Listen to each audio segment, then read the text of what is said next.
Ave Maria, everyone, and welcome back to the Life of Christ series. And now we're on Luke chapter 1, verse 7, which says, "But they had no child because Elizabeth was barren, and both were advanced in years." Okay, so St. Luke, the physician, what is he doing here? He's establishing that the birth of St. John the Baptist, which is the part we're on, the foretelling of his birth, is not going to be natural, right? Because Elizabeth is barren, she is sterile.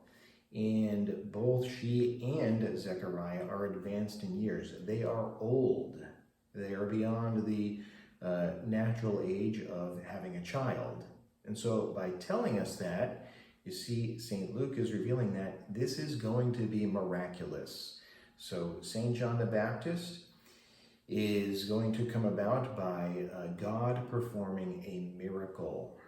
St. Augustine beautifully explains this. He says, "Elizabeth was barren in body, but fruitful in virtues. Her childbearing was not taken away from her, but it was delayed, until the time of the flesh had passed away, the time of bodily passion, the purpose of pleasure, the desire of the senses, and everything which confounds, weighs down, and burdens.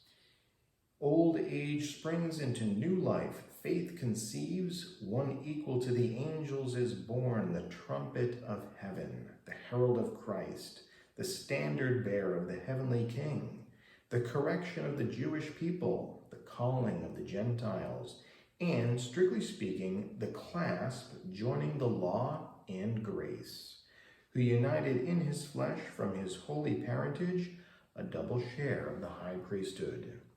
So this is obviously an incredibly significant event in human history, and so we shouldn't be surprised that God is bringing it about in a miraculous way with the conception and birth of John the Baptist. So what is our lesson from this?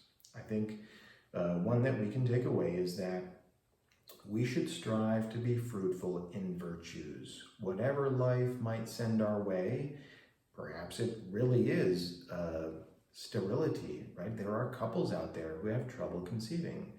Okay, well, we have saints who have gone before us in those same types of trials. And what should be the focus at that point? Well, embracing God's will and focusing on living a virtuous life. So being fruitful in virtues. As time goes on and all of us get older, we should become more and more fruitful in virtue and more in possession of the flesh, of bodily passions, of pleasure and the desire of the senses, and more attuned to the things that are above, the things of the Spirit. And if we do that, we too can hope to see the marvelous workings of God's grace in our lives. Ave Maria.